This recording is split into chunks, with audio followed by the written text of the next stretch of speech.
Okay, guys, we are back with the Coach Track podcast. This week, we are very fortunate to have a very special guest on the show, Jimi Gibson. Jimi, thank you so much for joining us. I'd love to know a little bit more about yourself, a little bit more about this journey that you've got, and obviously tell us all about the Thrive Agency. Yeah, great to be here, Greg. Good to meet y'all and Daniel for the first time. So Thrive Agency is a full service digital marketing agency. We have some UK clients, but mostly in the US. We've been around for 20 years, which is sort of a unicorn in the digital marketing space. My career actually started as a professional magician, which is kind of an interesting transition from a marketing conversation. But as I thought about it, if you reverse engineer a magic trick, that's pretty much the structure of how you need to gather attention, activate curiosity, bring whatever it is you're trying to do to a conversion or a big finale. And so maybe we'll get into that a little bit. I got a magic kit when I was like 6 years old, and it just kind of took off. In middle school, I was doing magic shows for my friends, and their parents were paying me to perform for my friends at their birthday party, which was kind of cool. And then I met a guy who worked at an ad agency when I was in high school. He was a little bit older than me, and he was interested in me talking with a multinational global brand. It's a franchise company we've all heard of, and they needed a promotional entertainer to do a bunch of shows. So in high school, I was doing probably 50 shows a year, making some pretty good money, more than working retail or cutting lawns. And that relationship lasted for about 16 years. And I was always fascinated with hanging out at the ad agency, and then thought I might get into marketing and advertising, and have worked at a number of agencies. Started out as a graphic designer and then worked my way to creative director, and then was running an agency. And I think there's a left brain, right brain approach to marketing, and customers are not interested in pretty pictures. They're interested in something that's going to convert and bring more leads and sales. And I've worked with a lot of executives who have moved into the coaching realm, and excited to dig into how we can help your audience maybe do better with their personal branding and understand what the world is these days. It's a little bit crazy with all the AI stuff that's going on, and maybe we'll get into that as well. So I would say that's a quick overview. Jimi, that's fantastic. Thanks so much. And I love that spin, that magician. And I'm going to put that perfectly on your plate in a minute, Dan. So you better warm up for something that I'm going to ask you. I loved an article you wrote in Forbes, right? And there's obviously a stat that I got from Forbes a long time ago, and it's stuck in my mind. It's something that me and Dan use a lot. 90% of coaches quit or fail in their first year. 50,000 new ICF coaches, or whatever they come from, all over the world, they get that big qualification. They go on the world of social media and try to advertise themselves like that invisible coach that we talked about, and they fail, right? Basically because of visibility. That made me think a lot about that magician thought process that you had. Dan, is that similar to how you think about the hooks that you write and the content that you write? How does that fit in with your mindset when it comes to posting material? Yeah, well, obviously this magician kind of brand is really good, but it wouldn't have gone anywhere if Jimi didn't obviously know what he was doing, and he backs up his brand and his visuals with what he delivers. So we had the same, almost similar kind of branding thing with Katrina a couple of weeks ago with the business witch, which was really interesting as well. I think you really need to first sort out what you do and be able to deliver on what you do, and then you can start to optimize your brand and kind of describe yourself as a magician or a business witch or anything like this, and it's really going to make you memorable in a good way. You don't want to be memorable for being that guy who under-delivers and he calls himself a magician or whatever. It's just not going to work, Absolutely. So, Jimi, that brings me on to the next point. We were speaking a lot about TEDx, right? So that must be such a weapon for you, being able to use that for visibility, being able to use that as, almost like proof, if that makes sense. Talk me through a little bit more about that. Talk me through like the power of maybe being on the stage, or does that give you more sort of like I said, proof in terms of what you're putting out there? Yeah, and I think we'll get into establishing authority and credibility. And there's lots of things going on with these large language model ways that results are happening, especially for coaches and people in those positions. TED has a great brand, and it is a little bit of a badge that you can wear. It was one of my bucket list items that I wanted to be able to say that I did that, but you can't force that to happen. I actually applied multiple times, but what happened through that process was it was all about me. I wanted to get on that stage and tell my story and have the spotlight focused on me. But really, their whole mantra is ideas worth spreading. And an idea worth spreading is something that is not focused on you, it's focused off of you. And so my wife and I had an opportunity to travel to Rwanda. We were sponsoring a child and we got to meet that child. And through the course of meeting that child, and I won't give it away, maybe folks will watch the TEDx and we can provide a link somewhere in the notes. But I had in my head what I wanted that trip to be about. And we got home and it wasn't about me being this famous magician who went to a foreign country and did some magic tricks and impressed everybody. But it was actually something that happened from a medical perspective with this young man. And then the fact that I was actively performing magic shows. And what happened was the dots got connected outside of my control. And I was just a player in the process. And I think when we try to force something to happen and when we try to not be aware of what's going on around us and that it's a bigger world out there, we lose sight of these connection points. And so there's a term that I used in the TEDx talk called your personal abracadabra. And when you look at a brand, and Dan just mentioned, and I did listen to the episode with Katrina and the witch, and when you step out and you talk about something that you're passionate about, you have to own it, and you have to, like Dan said, you have to deliver. And so I used to feel bad about mentioning the fact that I was a magician, but it actually is a great icebreaker, and then it brings up a lot of conversations. And so when I had the opportunity to submit the application again and it wasn't about me, then it was natural. It felt smooth. It felt like, oh, okay, this is actually a message that would mean something to somebody else. And I think that's the biggest thing that came out of it is once I let it go and once I stopped trying to force the issue and have it be all about me, then this thing happened and it connected with the audience. And yeah, I put it on my resume. I put it on my LinkedIn profile. It does open doors. It does have people ask questions like you just asked. And I'm just, I guess, humbled by the fact that it all worked out. Yeah, that's amazing. Yeah, that's amazing. And it brings me into that authority bias. I love psychology and stats. And it's like, people are more likely to trust visible, confident experts, and I think that TEDx, and that Forbes article you got is fantastic. So for any coaches that are watching this and they're looking at how to get up the ladder or to, gain more influence on LinkedIn, that's two fantastic avenues there. Dan, do you have anything else you want to add to that? Any questions? Yeah, I mean, there's so many people on LinkedIn, on the feed, on X as well, that you've got to really have your message really clear to yourself, especially. Because if even you don't know what your message is, then no one's going to know what your message is. And it's not going to really land you any results that you want. I mean, TEDx is a massive thing. I mean, we can't really compete with that. Greg's got the story. This something else. Yeah, no. Sorry, Dan. I'm sorry to jump in, Jimmy. I would be not too scared to do TEDx. Dan, that's a good point, isn't it? Would it get up and say the wrong thing? If it was going to go up to that sort of audience, would I put myself in a position where I slip up? That would probably be my biggest question to you, Jimmy. Is like, did you rehearse it? Did you know? How did you go about planning the speech? We can come into that in a minute. Dan, I'll let you finish. I just, I probably shouldn't have butted in there, but I couldn't help myself. Yeah. I was just going to say about your story about how you were a great experienced life coach, but you were still not getting clients. And that definitely resonates with a lot of people as well. You've got to have your clear story, why you're doing what you're doing, as well as what you do, which is going to help people. And that's all I was going to say, really. Absolutely.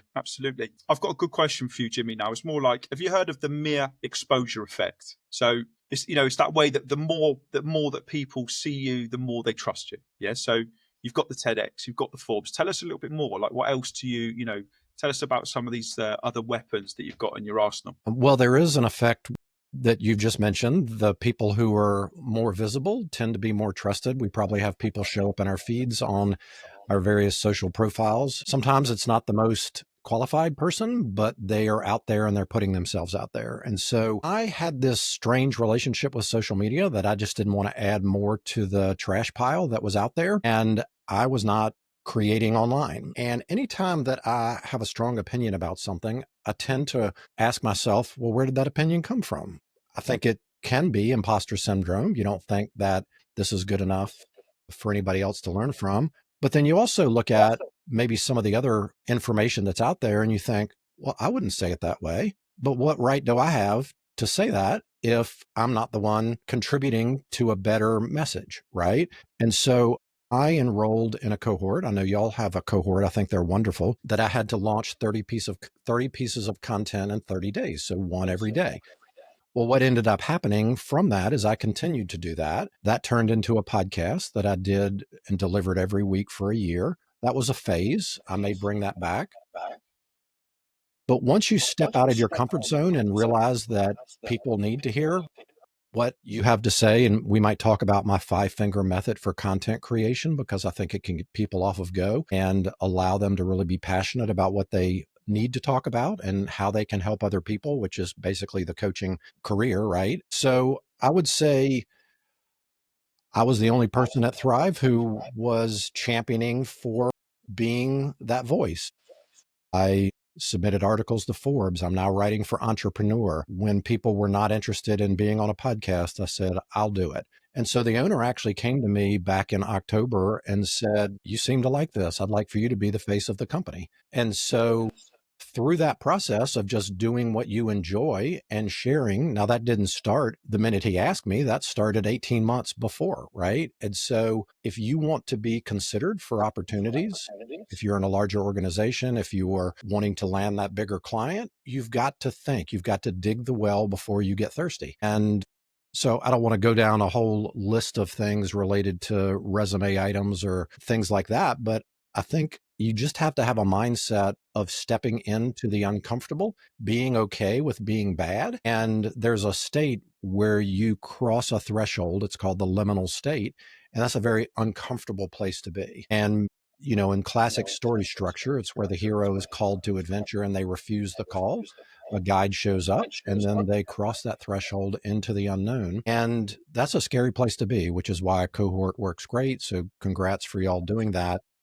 So I would say in a general sense, I just keep looking for the next thing that I can be okay with being bad at. I wasn't very good at video. I'd art directed many photo shoots and video shoots in my career as a creative director, but I really didn't know operationally how that worked. And so again, about 12 months ago, I said, I'm going to figure this out. And I made a commitment that I would post a video every day, Monday through Friday on LinkedIn. And that was 6 months of a video being released every single day. Now, at that time, video was being pushed and the impressions were good. Right now, it's not so much. So I've actually stopped posting a video every day and I had to reconsider what my goals were. And right now, carousels, cheat sheets, those types of posts are doing better. So it's the same message, it's just a different format. So I know that was a little bit longer answer to a simple question, but yeah, I would say try a bunch of different things, look at your metrics, make sure it's getting you the result that you want. For me, I knew that writing for these publications was a good move. And so I really, in my mind, I said, I'm going to make this happen. We're going to figure out how this works. And so I think it's a mindset thing and just being uncomfortable and just gritting your teeth and going for it. Love it. Jimmy, I was just dialed in as well, all the way through that. And Dan, that is a little bit what we deal with, isn't it, every day? And I can see Dan is itching to ask a few questions there. Because Dan, that is a lot of the stuff that we are dealing with, isn't it? A lot of the problems, working out about the difference between, is it good to post a video every day? How you repurpose your content, et cetera, et cetera, et cetera. Dan, I know you're desperate to ask a few questions there. Yeah, it's interesting that you talked about it opening up opportunities internally as well as externally outside of the company. Because we talk about all the time, external clients and connections and all this, but it actually allows you to maximize your potential within your company as well, which is a really important thing. But I was going to ask, how many platforms do you use? Is it just LinkedIn? Is it just, and the articles, of course, or do you go on any other platforms as well? Yeah. So I think our tendency is to want to be everywhere. There's 1 billion people on LinkedIn. For the business that we're interested in attracting, there's way more people on LinkedIn than you would ever be able to connect with. It has the highest income of any of the platforms. And so if you want to land some larger clients and some higher ticket clients, that's the place to be. I'm fascinated with YouTube because it is a search engine and there's a lot of discoverability, but it's a hard platform to get traction on. I'll talk about LinkedIn in a second because I've also had a love-hate relationship with it, and I'm turning the corner on that. If you look at some of these more visual platforms like Instagram and TikTok, Facebook has, some demographics that may work for some other folks. Video is very short. How can you tell a longer story? Are you trying to deplatform that crowd into an email list? What is the purpose for being on those platforms? And so I've made the choice now that I'm going to commit to LinkedIn. And there are some techniques and some things that can transfer to these other platforms. But if I try to spread myself too thin, love the book Essentialism. They talk about diluting your efforts and spreading out all of your energy across too many things, and you're not going to be very good at all of them. And so for me personally, it doesn't mean somebody else. I'm going to commit to LinkedIn. Once I have that dialed in, then I can take and learn. But if I'm trying to learn how to navigate the algorithm and what to say and how to say it on multiple platforms, I won't have time to do work. I won't have time to work with clients. So I think those are choices. As far as LinkedIn goes, LinkedIn is a very ephemeral platform like other platforms. YouTube has staying power, and videos that were posted 5, 6, 7, 8 years ago are still getting traction. When you put something out on LinkedIn, it can get a boost a few days, a few weeks after posting. But whatever time and energy you spend on creating that is kind of going to go away. And I had a problem with that. But what I've come to know is because I was thinking about it in that way, I wasn't putting the value and the time and the energy into the post, and it wasn't getting noticed. I would batch create 20 videos in a day. Were each of those videos the best effort I could put forth? No. So it's caused me to rethink how I go about posting. It's actually caused me to dig a little bit deeper and to provide that great value that people are looking for. And the other thing is, which is, it blows my mind. I mentioned 1 billion people on LinkedIn. The percentage of people that are actually posting is like 1 to 2%. So if you can raise your hand, if you can be omnipresent, if you can, and we can talk about LinkedIn techniques if you want to go down that path. But to me, it's in the infancy of creators being able to connect with high ticket clients. And so that's why I've made that commitment. I love that. I love that. Dan, I know you're desperate to go into why X wasn't bought up once during all that, because that's a really interesting part for me and Dan. We are on everything. All right. So, and this is what we propose to everyone as well. It's almost like the bigger net that you create is the opportunity to create a community, to add to your newsletter, just as you said with Instagram, right? And then you can nurture them slowly. And that comes back into that, doesn't that, selective attention, mere exposure effect, that the more they get to see you. And we worked out for all the spreadsheets that we have that people want to see you between 6 and 8 times before they actually put themselves in a position to buy. But one thing we found with X is this, which is crucial in terms of coaching. And this is how Dan changed my whole approach to, actually how I sign clients myself and how we recommend, that we put out to others, was Dan creating relationships through DM strategy, actually getting to know people. And X has got an amazing outreach, isn't it, Dan? Dan, do you want to talk a little bit more about that? Because actually, we do transfer some of those skills over, Dan, don't we, from X to LinkedIn? And Dan, like I said, Dan's an expert at this. So Dan, talk us through a little bit more of that and relate that to what Jimmy was talking about in terms of LinkedIn. X and LinkedIn they're pretty similar, but also quite different at the same time. What you said about the essentialism, I heard essentialism. I think what you're thinking of it in platforms where like you only want to focus on LinkedIn. I would change that to you only want to focus on writing, maybe. So it's really transferable, the skills between LinkedIn and X. The hook writing on LinkedIn is what's probably the most important thing, I would say. But those first 2 lines, getting people's attention, it's so transferable to X because, well, even more so on X, really, because they're shorter tweets and it's all about standing out, really, with your message and your voice. So I would definitely be on X as well. If you've written a LinkedIn post, if it's taken you maybe 20 minutes, 30 minutes, why not copy paste that onto X and see what happens, or copy paste that in smaller paragraphs, maybe break up the paragraphs, add a lesson each to the paragraphs, because obviously it's shorter form content. It's pretty similar. the writing platforms. And I would say the same thing with video as well. If you're doing YouTube videos or podcasts, why not clip that up, turn it onto TikToks, turn it into Instagram Reels? I mean, you're not going to dominate those platforms. We're not dominating those platforms. Our main thing is X and a little bit of LinkedIn. My microphone just dropped it. Sorry. And then, yeah, it's really transferable, those skills, and that repurposing of the content is going to take you an extra couple of seconds, you know.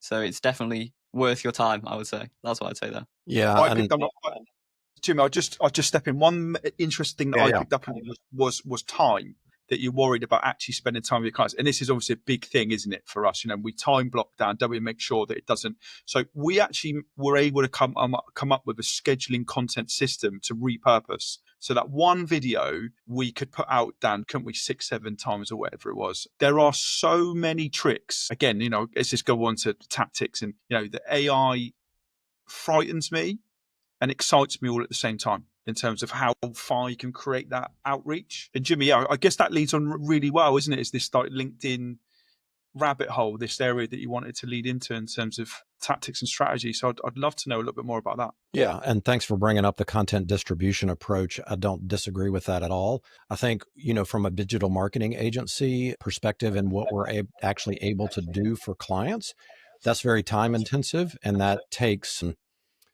know, that's not something that you can really hand off until you have a process and a procedure down in the client's voice, that type of thing. And so I would say in early stages, it's good to get your message down, understand what you're talking about before you start to distribute it across. But once you have that down, then you're exactly right.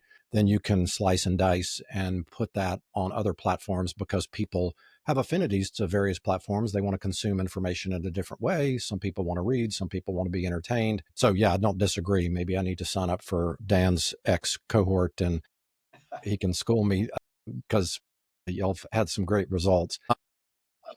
Yeah, I would say, you know, just tactically on LinkedIn, and we see this happen with all the platforms, they tend to copy each other because they're all fighting for eyeballs. And, you know, TikTok has started with the short videos that transferred over to Reels.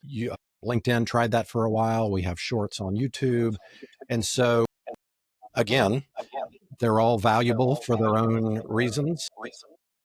There are some demographic slants to various platforms. There are some things that need to be understood about how you post. You know, Dan, you mentioned the 2-line hook, 65 characters in the first line, about 40 some characters in the second line. Before that more button is available. Are you going to be able to get their attention? We're trying to stop the scroll, own the thumb, you know, those types of things. These are all, again, the nuts and bolts of how to go about it. But it all starts with, what is your message? You know, Dan, you said that at the very beginning. If you don't have that dialed in, you don't know what to say, then like you feel kind of paralyzed, because there's all these options out there. What am I going to do? What am I going to say? I'm going to shoot a video. I'm going to write text.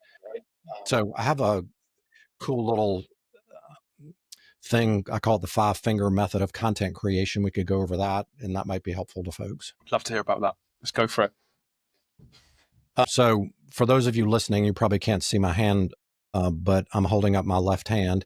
I'll start with the pinky. And so if you're a coach out there, you've made a promise. You've made a promise to your prospect that you're talking to. You made a promise to your client.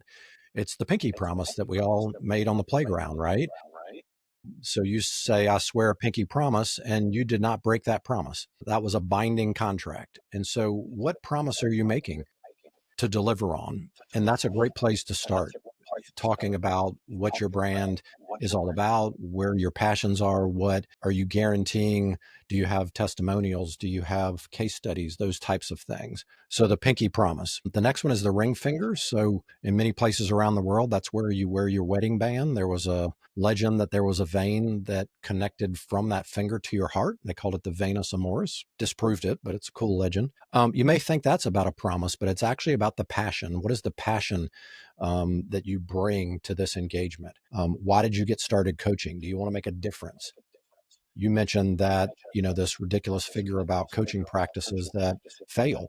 It's because you've lost that passion. You've gotten in the weeds with how to functionally go about the business. And it's also about commitment. Are you in this for the long haul? Is this a long-term relationship, or are you just a one-off 3 sessions and you're done. My wife and I just celebrated our 20th anniversary. My parents just celebrated their 5th wedding anniversary. I'm in it for the long haul. I don't think I'll make it to 65 years, but think about your clients and those long-term relationships. The next one is the middle finger. Some people think that's a vulgar act. It's actually an act of defiance. Who's the villain? If you truly believe that your coaching service is going to help your client, who do you need to save them from? What is the alternative that's not going to turn out the way that you can help them get through whatever the situation is, that transformation, right? The next one is the pointy finger. And I said pointy finger for a reason.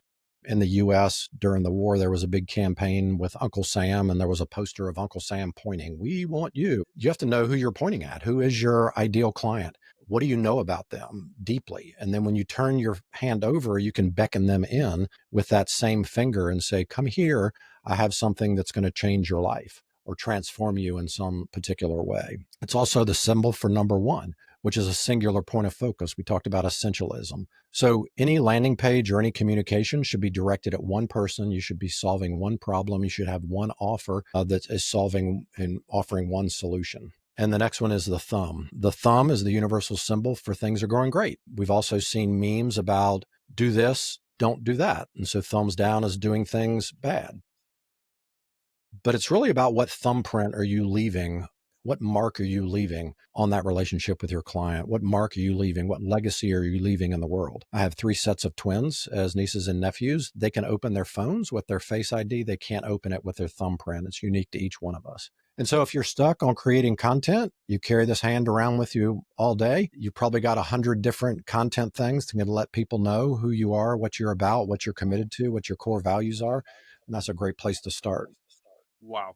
I was so dialed in all the way through that. Jimmy, I do have one final question for you, which I'm going to come on to in a minute. But Dan, I know you're probably desperate to ask something else from all of that. Yeah, I love that. I've actually never heard that before. I think maybe we don't talk enough about the actual foundations of why people create content and the purpose of it as well. So that was really good. Thank you for that. Sure. I guess it goes back to magicians using their hands, and it was a natural place to start. It was brilliant. Excellent. I've got sort of one final question for you. Me and Dan see coaches every week, and I must have dealt with hundreds of coaches over the last few years. In this business, there's so many charlatans, right? There's so many people that are like false prophets. You can tell they're not sincere. And that's one of the things that we changed, wasn't it, Dan? It's actually not trying to hunt money, but actually trying to genuinely trying to help people. And I can see that in you in abundance from the way that you talk, from, leading up into the podcasts and everything, which is amazing. What's the bigger picture for you? And also behind that, what was the guy that motivated you? Who was your like role model to create this drive as well? Wow, that's a big question to end on. Yeah, I would see that say in you. There's a character there behind this. So I need to know a little bit more about, where you see this going. Because I can see as well, you're a big picture guy. And I know there was someone that probably planted that light bulb moment in your mind. Yeah, I would say through school, I was the guy with the cliff notes trying to take the shortcut, and I never read a book until I graduated from high school. And I thought I had succeeded in cheating the system. And I got into the business world, and people started talking about these books.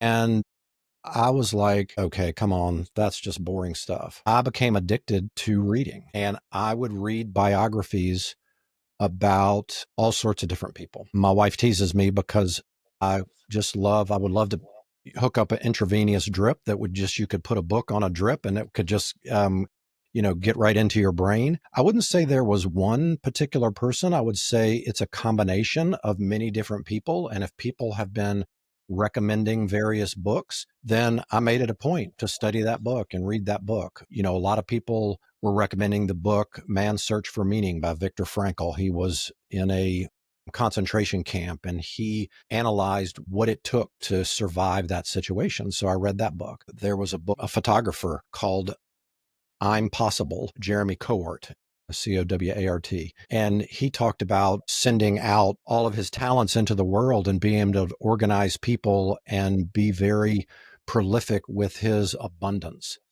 And so I would say every book that got stacked up, I just gave away about 200 books so I could make more room on my bookshelf. And you're missing out if you're not filling your head with other people's wisdom and other people's knowledge and experience, I would say I'm a big fan of Sherlock Holmes. And what did I learn from those books? That it takes a forensic approach to analyzing every piece of evidence that's making a campaign work or making it not work. And so I just have a thirst for, number one, being in my lane and not trying to do something somebody else, looking to people like y'all who have figured out how to empower people, and then understanding that everybody's on a different journey and you have a responsibility to encourage them and to identify skills in them, because we all think we're not good enough. We all think I'm not the right person, but you would be amazed at how one little word, one little piece of encouragement. We have a belief at Thrive that we need to be part of a better world. And so we give a Kiva loan. We have about 1,000 active clients, and, various clients rotate in and out. But for every new client, we ask a person in the company to participate in giving a Kiva loan to somebody around the world. We measure monetary giving and volunteer hours with our team because we believe it's the right thing to do. We discourage overtime because we believe that if you're not healthy and happy, you're not going to be any good to us as a team member. And so all of these things are the collective knowledge of doing things the right way. I would say follow 5 or 6 people, whether they be online, whether they be creating a mastermind. I saw somebody had created a custom GPT and acquired documents from maybe 4 or 5 legendary people that have passed on. And when they have a question, they type into that custom GPT and they're able to get the knowledge of those people to help them through something. And so I think that's a cool way to go about it. So that might not be an exact answer to pin who inspired me, but I think maybe that can be helpful to other people, just to be thirsty for knowledge and to not look in the mirror, to look through a window and find out who you can help and who you can encourage and who you can give a leg up to. Wow, amazing. Again, dialed in, glued to the screen. Dan, anything you want to ask him before we round up? Yeah, I wanted to ask, what is the biggest mistake you see people making on LinkedIn, would you say? Because obviously your main platform is LinkedIn. You probably see a lot of people come and go. Possibly we see that a lot on X. But what's the biggest mistake, would you say? I think people consider it like a slot machine. I'm going to put my quarter in and I'm going to win the jackpot, right? And we all get them if you're active on, and I'm sure it happens on X too. There's a connection request, and then immediately they start with the slap pitch to sell you something. And you have not gone through the process of establishing that relationship, piquing some curiosity, giving before asking to receive. And it's not a short-term investment. It takes time. The biggest creators and the biggest names on LinkedIn average about 250 comments a month on other people's posts, and helpful comments, not AI generated contents. And so that ends up being about 25 comments a day. And so you're not going to be able to automate that. You have to treat it as if you are walking into a coffee shop. Would you go up to somebody and sit down at the table, be rude, and start selling them? And that's, I think, the biggest thing that not only discourages people, but also turns off everybody else from getting on the platform or accepting a genuine invite request, because people have sort of tainted the pool. I love that. Greg always talks about as well how people need to see you 7 times before they trust you. He loves these stats. And it's really true. The warm DMs do so much better than the cold DMs. So I completely agree with that. Dan, there's one interesting thing. We don't talk about our DM strategy. It's a little hot, isn't it, Dan? It's a bit like Fight Club. And the first rule of Fight Club is obviously you don't talk about it. We obviously talk about it to our clients, but it's something we're not going to talk about on the podcast. It's going to be recorded. But there is so much there that fits into that strategy, Dan, isn't there? About not going in with the hard sell, building up a relationship, and just being honest and sincere as well. I think that's most important. Jimmy, it's been a pleasure to have you on. It's some absolute gems, nuggets. I was dialed in through all those stories as well. Where's the best place to find you? Well, obviously LinkedIn, and would be happy to jump on a chat with anybody who's got some more questions about what we talked about during the show. If you want to check out thriveagency.com, if you need some digital marketing, or there's plenty of articles. I write an article on our blog every month, and then there's about a 20-minute video on YouTube that explains some concept about marketing. So I would say those are two good places to start. Wow, amazing. Jimmy, thank you for joining us. Dan, thanks for your wisdom as always. And remember, don't fall into the coach trap.